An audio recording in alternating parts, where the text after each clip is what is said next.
सम्यक दर्शनाचं महात्म्य आहे. सम्यक दर्शन प्राप्त करण्यासाठी देवशास्त्र गुरु आपल्याला प्रेरणा देतात. उद्देश त्यांचा तोच आहे की प्रत्येक जीव आनंदी झाला पाहिजे. आमची जी काही चुकीची मान्यता आहे, आमचे जे दोष आहेत ते नष्ट करण्याचा उपाय म्हणजे सम्यक दर्शन आहे. सम्यक दर्शनाने जीव निर्दोष होतो.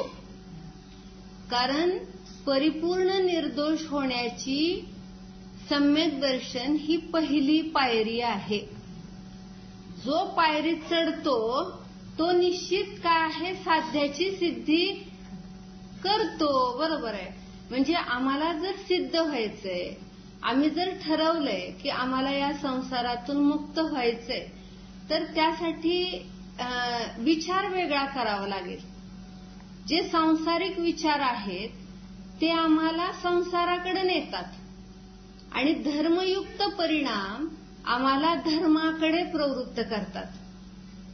यासाठी काय सांगितलं की भगवान काय सांगतात, त्यांचे विचार है ना, म्हणजे गुरूंचे विचार आपण जाणले पाहिजेत. भगवंतांचा उपदेश आपण समजला पाहिजे. आणि त्यांनी सांगितलं की सम्यक दर्शन प्राप्त करा. जो सम्यक दर्शन प्राप्त करतो तर तो आनंदी होतो. या संसारामध्ये तो राहूच शकत नाही.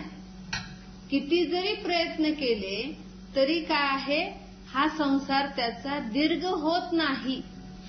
कारण का, तर त्याने आता मोक्ष मार्गाची पहिली पायरी चढलेली आहे. सम्यक दृष्टी महान आहे. देव सुद्धा त्याची पूजा करतात असं म्हटलं जातं. म्हणजे सम्यक्त्व हे परिणाम आहेत ना, आणि त्या परिणामांना प्राप्त करायचे. प्रत्येक जीवाला हाच उद्देश आहे. आणि तो प्राप्त करण्यासाठी काय करतो आपण, जिनवाणी ऐकतो, स्वाध्याय करतो, हे की नाही, आणि वस्तू स्वरूप समजून घेऊन भेदविज्ञान करू शकतो. सम्यक दर्शनाच्या प्राप्तीचा उपाय काय, पराला पर जाणणं आणि स्वला स्वरूपाने स्वीकारणं. आणि स्वतःमध्ये जो रमतो तर तो काय होतो, आनंदी होतो. पण हा उपाय माहित नसतो. कारण अनादी काळापासून आमची मूढता आहे. मूढ म्हणजे काय, तर भ्रमित झालो आहे. मूढता म्हणजे मिथ्यात्व तर ही मूढता नष्ट करण्यासाठी, कारण सांगितलं ना की अनेक भव गेलेलेत आपले, आणि त्यावेळेस सगळे मिथ्यात्वाचे इतके दृढ संस्कार आहेत की ते सहजासहजी नष्ट होत नाहीत. आणि त्यामुळं त्या परिणामाने भ्रमित झालेला हा जीव आहे. जसं दारू पिलेल्या मनुष्याला समजत नाहीये की आपलं घर कोणतं आणि दुसऱ्याचं घर कोणतं. दुसऱ्याच्या घराला पण आपलंच घर समजतो आणि आपल्या घराला पण आपलं घर समजतो, किंवा आपलं घर दुसऱ्याचं समजतो, काहीही समजू शकतो. त्यामुळे त्याची ती मान्यता चुकीची आहे. दारू पिलेल्या त्या भ्रमित मनुष्याचं कोणीही वचन प्रमाण मानत नाही. तशी काय आहे, ह्या अनादी मिथ्यादृष्टी जीवाची स्थिती आहे. भ्रमित झालेला आहे. मोहरूपी दारू पिलेली आपण आणि मोहाने भ्रमित झाल्यामुळं परद्रव्याला आपण आपलं समजतो. हे शरीर माझं आहे, हे घरदार माझं आहे, ही मुलं बाळ माझी आहेत. काय समजत नाही आपण. घरातली भांडी आहेत, घरातले आपले दागदागिने आहेत, घरातल्या वस्तू, ठीक आहे तुम्ही त्याग केलेला आहे, पण काही गोष्टी अशा असतात की त्याचे संस्कार एवढे झालेले आहेत की आपण सहजतेने हे माझं आहे असं मानतो. तर ही मान्यता बदलण्यासाठी, ही मूढता दूर करण्यासाठी काय आहे, जे अमूढ आहेत त्यांचं वचन आपण ऐकलं पाहिजे. यासाठी आपल्याला देवशास्त्र गुरूंचा निर्णय करणं आवश्यक आहे. कोण आहेत देव की जे आमची ही मूढता नष्ट करतील, आम्हाला सम्यक मार्ग दाखवितील. यासाठी अशा देवांची निवड केली. कोण? अरिहंत भगवान. हे परमदेव आहेत की त्यांची वाणी काय करते? सगळी मूढता दूर करते. खरं स्वरूप समजलं की खोट्याचा अभाव होतो. म्हणून खरं स्वरूप समजलं की काय होतंय? दोष दूर होतात. मग त्या दोषांना दूर करण्यासाठी आम्हाला भगवंतांना पाहिलं पाहिजे. भगवंतांना बघता का? हां, तर भगवंतांचं दर्शन घेतो आपण सकाळी सकाळी. कारण ते आमच्या स्मरणात असले पाहिजेत निरंतर. दर्शन तर दिवसातून 1, 2, 3 वेळा घेऊ, परंतु आमच्या संस्कार म्हणजे आमची जी धारणा आहे त्यामध्ये भगवान काय आहे पक्के असले पाहिजेत. आपण भगवंतांना इतकं आपलंसं करायचं की कधी ते आपल्यापासून दूर झाले न पाहिजेत. कारण भगवान जर आपल्यापासून दूर झाले तर आपण परत भ्रमित होणार. आपल्याला कोण मार्ग दाखविणार? कुणाच्या तरी आपल्याला काय आहे आधाराची गरज आहे. आणि तो आधार म्हणजे भगवान आहेत. मग त्या प्रभूंना पाहायचंय. ते प्रभू दाखवितात की मोक्ष मार्ग काय आहे, मोक्ष काय असतो. भगवान सांगतात ना. काय सांगतात? मोक्ष काय आहे म्हणजे स्वतःला जाणलं तर तोच मोक्ष आहे, है की नाही? जो स्वतःला जाणतो तो मोक्षाला जातो. किती सोपं आहे. म्हणून प्रभू सांगतायत की तुम्ही काय करा, स्वतःला जाणा, स्वतःला काय हे दूर ठेवू नका. म्हणजे आपल्या परिणतीला आपल्या आत्मस्वभावापासून दूर ठेवू नका. स्वतःला जो जाणतो तो आनंदी होतो. जर हे आहे तत्व तर आपण त्याचा स्वीकार करा असं सांगतात ना. मग इथं भगवंतांना पाहायचं, कळतं आपल्याला की असं आपल्याला बनायचं आहे. आणि इथून पुढं सिद्ध अवस्था प्राप्त होते, है ना. आणि सिद्ध भगवान कसे आहेत? ह्या सम्यक्त्वाचं फळ आहे ते. जो आत्मानुभूती घेतो तो अरिहंत सिद्ध अवस्थेला प्राप्त होतो, है की नाही. आणि ते फळ आम्हाला पाहिजे. जसं बी लावतो तसं काय होतं, वृक्ष येतं. पहिल्यांदा बी तर लावायला पाहिजे ना, तर आपल्याला काय होणार आहे, फळ मिळणार आहे. आम्हाला आंबे हवे आहेत तर काय करावं लागतं? आंब्याची कोय आम्हाला त्या लावावी लागेल ना. आणि ती लावल्यानंतर लगेच आंबे येतात का? नाही. काय होणार? पहिल्यांदा अंकुर फुटणार, मग त्याचं छोटं झाड येणार, ते मोठं होणार. आणि ते आणखी म्हणजे भरपूर मोठं झाल्यानंतर मग त्याला मोहर येतो. आणि मोहर आल्यानंतर काय होतात? आंबे लागतात, है की नाही. म्हणजे आंबे मिळवण्यासाठी काय आहे, बी पेरावं लागतं. तसं आंबा हा फळ आहे, तसं अरिहंत सिद्ध ही फलरूप अवस्था आहे.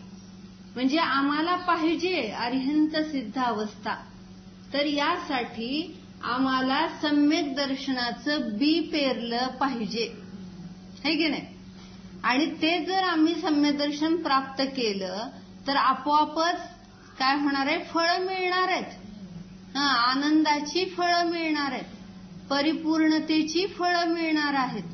अनंत ज्ञान, अनंत दर्शन आणि अनंत वीर्य हे सगळी काय आहेत, ह्या सम्यक दर्शनाच्या प्राप्तीची फळं आहेत. म्हणून त्या फलप्राप्तीसाठी आपल्याला सांगतायत की तू सगळी काय आहे भ्रामिक कल्पना मूढता दूर कर. म्हणजे जी काय आहे कल्पना असते की कोणीतरी मला सुखी करू शकेल, परद्रव्य मला सुखी करतंय, परद्रव्य मला दुःखी करतंय, तर कोण आपल्याला सुखी दुःखी करतंय? कोणी नाही. बघा तुमची किती छान परिणती आहे. तुम्ही जाणताय भेद विज्ञान करता आहात. ध्यानाची कला आपल्याला समजलेली आहे उत्कृष्ट गुरूंकडून. त्यामुळे ते संस्कार पक्के आहेत आपले, आहे की नाही. आपण कोणी कोणाचं काही करू शकत नाही. आणि त्यामुळं परद्रव्याला बदलविण्याचे, परद्रव्यामध्ये एकत्व ममत्वाचे भाव सहज नष्ट होतात आणि आपण स्वतःला जाणतो. म्हणून भगवान कोण आहेत? जे वितराग सर्वज्ञ हितोपदेशी आहेत. तेच खरे काय आहेत? देव आहेत. आणि त्या देवांना आपण जाणतो. ते प्रभू आपल्याला खरा मार्ग दाखवितात. त्या मार्गाने जायचं आपण. म्हणून काय सांगितलं, आपल्या समोर ते ध्येय आहे अरिहंत बनण्याचं. आपल्या समोर असले पाहिजेत ना, तर आपल्याला तसं बनावं वाटतं. एखाद्याची साडी बघितली नवीन, हे आपल्याला पण वाटतं ना, साडी नवीन आपण आणावी, नेसावी. सहज भाव होतात. दुसऱ्यांचं पाहिलं की तसे परिणाम बनतात. म्हणून आपण पाहायचंय. कुणाला पाहायचंय? स्वतःला पाहायचंय. आणि ते स्वतःपर्यंत पोहोचण्यासाठी बाहेर आपण भगवंतांना पाहायचंय. भगवंतांना पाहिलं की आपल्याला स्वतःची आठवण होते की मला पण अशी अवस्था प्राप्त करायची आहे. म्हणून ते देव आहेत. त्या देवांना काय आहे आपण वंदन करतो, नमस्कार करतो. हे प्रभू तुम्ही महान आहात, 3 लोकाचे नाथ आहात. प्रभूंसारखं या जगामध्ये कोणीही श्रेष्ठ नाही, है की नाही. आणि ती अवस्था प्राप्त होऊ शकते प्रत्येकाच्या जीवनामध्ये. तेच तर भगवान सांगतायत. आपण म्हटलं तुम्ही भगवान आहात की प्रतिध्वनी येतो, तुम्ही भगवान आहात. म्हणजे भगवान आपल्याला सांगतात तू सुद्धा भगवान आत्मा आहेस, है की नाही. मग भगवान आत्मा आहे याचा अर्थ आत्मा सर्वांचा सुंदरच आहे, परिपूर्ण आहे. परंतु त्या आत्मस्वभावाला आम्ही जाणलं पाहिजे. जाणत नव्हतो आतापर्यंत, आता जाणतो. किती छान है की नाही. म्हणजे हेच तर करायचंय. हे शरीर आपल्याला साथ जरी देत नसेल तरी काय आहे, आपली दृढता चांगली आहे, आपली श्रद्धा चांगली आहे. आणि हीच श्रद्धा काय आहे आपल्याला पक्की करायची. अजिबात छलायमान व्हायचं नाही. खरे देव, खरे गुरु आणि खरे शास्त्र हे जीवनात त्याच्यावर श्रद्धा ठेवायची. त्यांना आपण कधी सोडायचं नाही, कारण ते आपल्याला मार्ग दाखवितात. कोण आहे? संसारी जीव संसाराचा मार्ग दाखवितात, मोक्ष मार्गस्थ जीव मोक्षाचा मार्ग दाखवितात. म्हणून गुरु आपल्या भाग्याने आपल्याला चांगले मिळाले, निस्पृह असे आपल्याला गुरु मिळाले. म्हणून त्या गुरूंप्रती आपल्याला बहुमान होणं आवश्यक आहे ना. प्रमोद भाव आहे आपल्या ठिकाणी, व्यक्त होतो तो. म्हणून अशा निस्पृह जे अंतरंग बहिरंग परिग्रहाने रहित आहेत, अशा गुरूंचा सहवास आपल्याला लाभलेला आहे. त्यांचा उपदेश आपल्याला मिळालेला आहे. कोणते गुरु मिळाले तुम्हाला?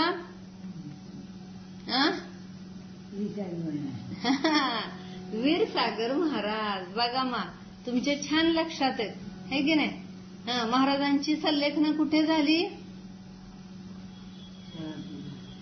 सल्लेखना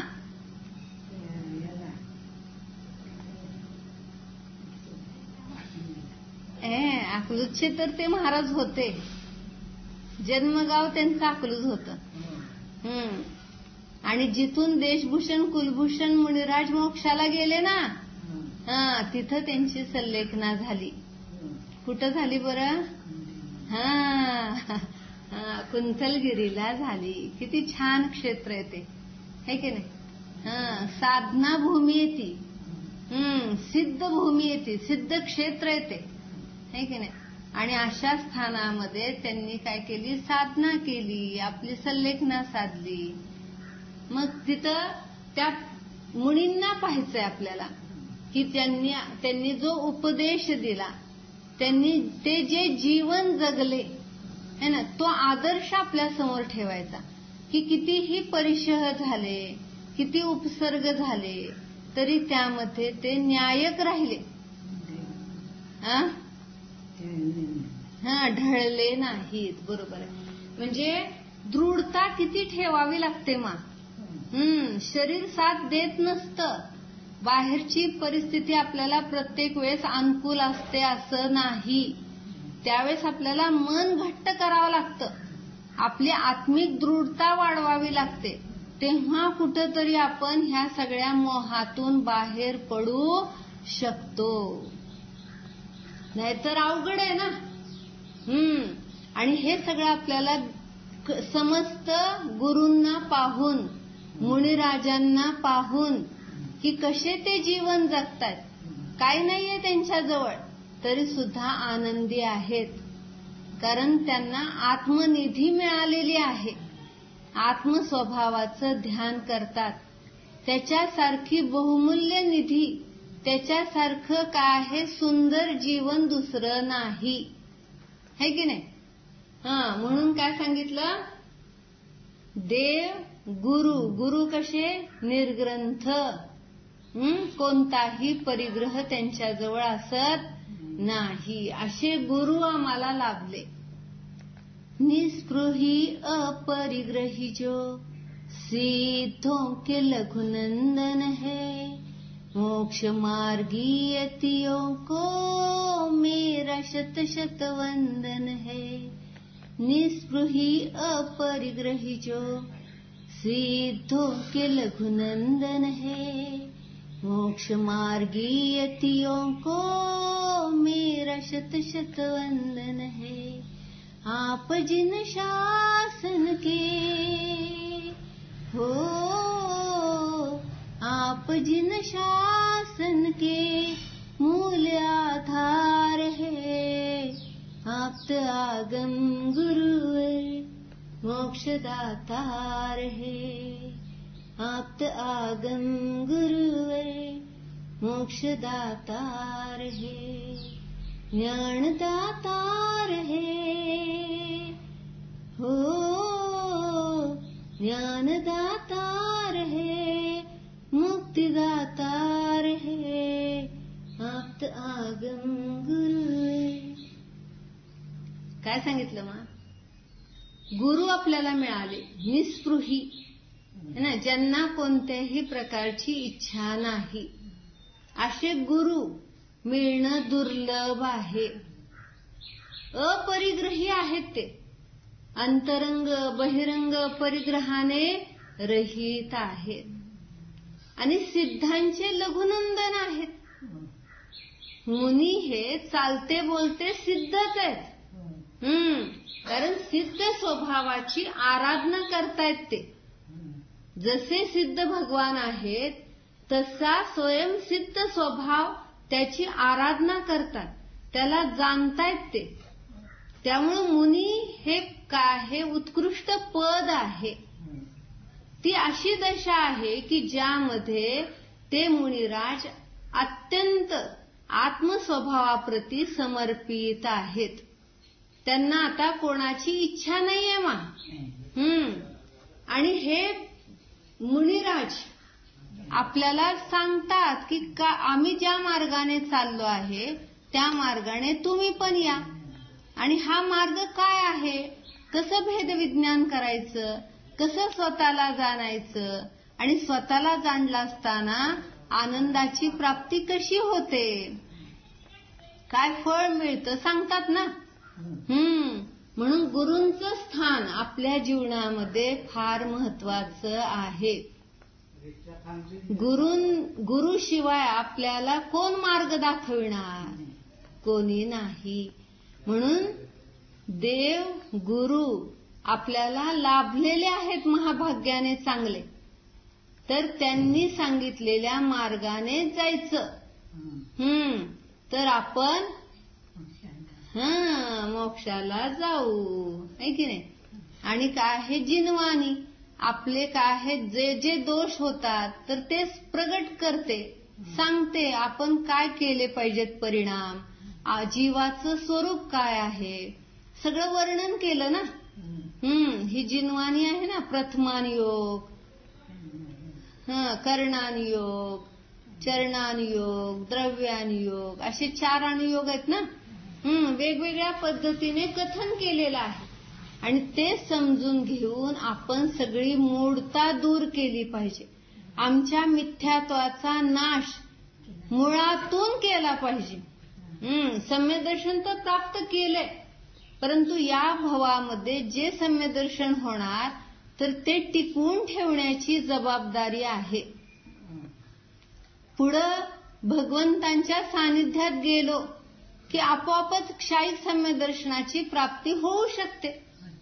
कारण श्रद्धा दृढ झाली, आत्मस्वभावाला त्या रूपाने जाणलं की आपोआपच क्षायिक सम्यत्वाची प्राप्ती होते.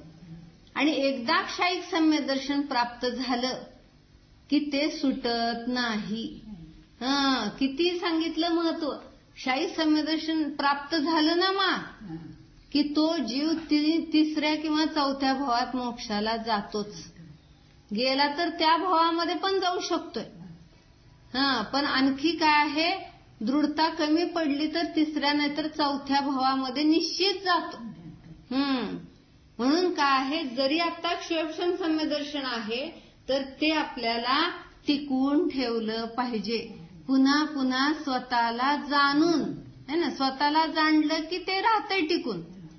आणि स्वतःपासून दूर गेलो की ते सम्यदर्शन पण दूर जातं, ते राहू शकत नाही. म्हणून काय सांगितलं की हे संस्कार करायचे आहेत.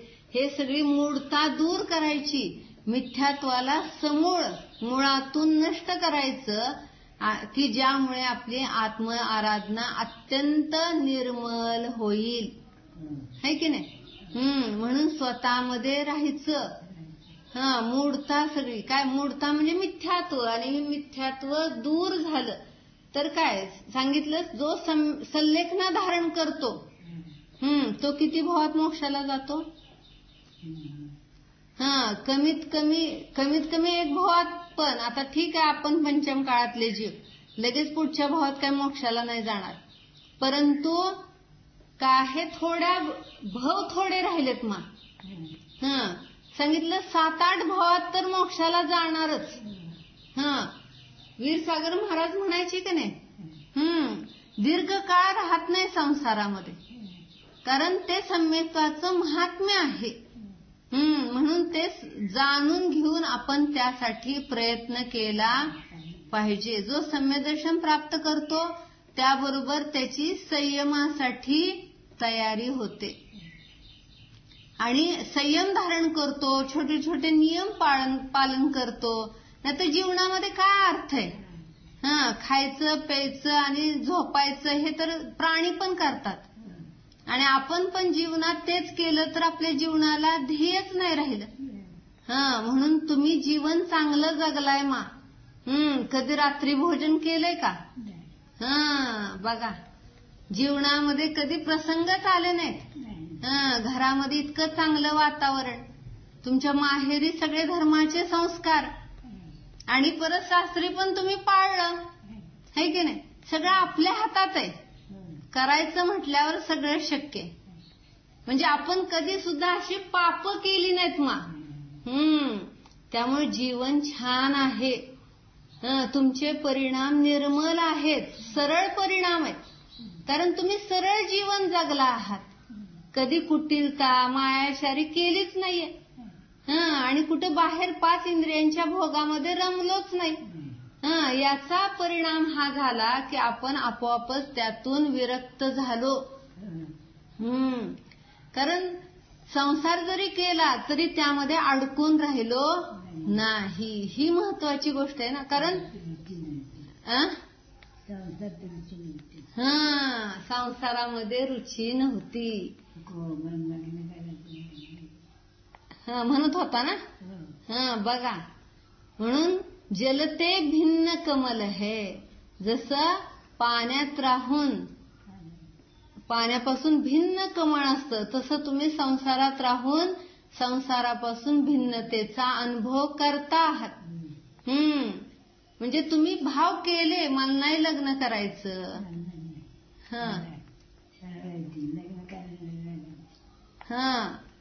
परंतु त्यावेळेस काय परिस्थिती तशी उत्पन्न झाली असेल, है की नाही. परंतु आता आपण काय आहे, विरक्त झालो ना सगळ्यापासून. कारण हे दृढता आहे तुमची. चांगल्या चांगल्या काय आहेत गोष्टी केलेल्या आहेत. व्रत, उपवास, संयम, है की नाही, तीर्थवंदना, सगळं काय आपण केलं की मा. चांगल्या चांगल्या गुरूंचा सहवास आपल्याला मिळाला, है की नाही. सगळ्या महाराजांचे काय आहे आपण आहारदान केलेलं आहे. माताजींचे वयावृत्त केलं, सेवा केली, त्यांना अनुकूलता देण्याचे भाव केले. आणि षोडशकारण चालू आहे त्या म्हटले की 16 उपवास केले. आता उद्यापासून षोडशकारण चालू होत आहे 16 उपवासाचं. म्हणून आपण आता भावना करायची है ना. आपण काय आता उपवास तर करू शकत नाही, 16 केले आपण, पण आता आपण फक्त साधना करायची मा. आणि ही साधना महत्वाची. साधनेसाठी व्रत उपवास असतात. आणि आपण आता इथं काय आहे नुसते परिणाम पण चांगले करू शकतो. आपण काय खात पितच नाहीये जास्त. पण जो वेळ मिळतोय बाकीचा, तर त्यामध्ये आपण काय करणार आहोत, स्वतःला जाणणार. खाताना पिताना पण मी खाणारा नाही, मी जाणणारा आहे, असे आपण असे चांगले भाव करायचे, जाणायचं की ज्यामुळे आपलं कल्याण होणार. म्हणून मूढता सोडणं है ना. तर याला म्हटलं अमूढ दृष्टी. म्हणजे सम्यक दृष्टी कधीही कुदेव कुगुरु कुशास्त्राला भजत नाही. तो काय नित्य खरे गुरु, खरे देव आणि खरे शास्त्र यांनाच भजतो. म्हणून भाव करायचे, मोक्षाला जाईपर्यंत मला खरे देव, खरे गुरु, खरे शास्त्रच मिळोत. ब्रह्मचारी राहू. मोक्षाला जाईपर्यंत मी ब्रह्मचारीच राहणार, दानास पात्र राहणार. मी माझ्या आत्मस्वभावाला विसरणार नाही. आतापर्यंत मी जे जे दोष केले ते सगळे माझे भाव मिथ्या होत. वर्तमानामध्ये, भविष्यामध्ये, संलेखनेमध्ये बाधा येण्यायोग्य, बुद्धी चांगली न राहण्या, म्हणजे बुद्धी चांगली राहण्यामध्ये बाधा येण्यायोग्य काय भाव केले असतील, ते सगळे माझे भाव मिथ्या होत. मी माझ्यामध्ये राहो. सर्व जीवांची मी क्षमा मागते. सर्व जीव माझ्यावरती क्षमाभाव करा. छान. आम्हांचा आहार निरंतर हो. त्यांच्या आहाराला माझी अनुमोदना आहे. छान छान. आणि काय आहे, सर्वांचे आहार निरंतर होत. सर्व जीवांना मोक्षाचा मार्ग प्राप्त हो, अशी मी मंगल भावना करते. जय बोलो 24 भगवान की जय. अनंतानंत सिद्ध भगवान की जय. परम पूज्य वीर सागर मुनी महाराज की जय. परम पूज्य सुशीलमती सुरता माताजी की जय. सर्व दोषांचं प्रायश्चित्त म्हणून, अंतराय कर्माचं प्रायश्चित्त म्हणून मी दान करते. आज 5 फळं 5 धान्य ठेवून बाकी सगळ्या फळांचा धान्याचा मला त्याग आहे. सर्व दोषांचं प्रायश्चित्त म्हणून मी 9 वेळा ओम म्हणते.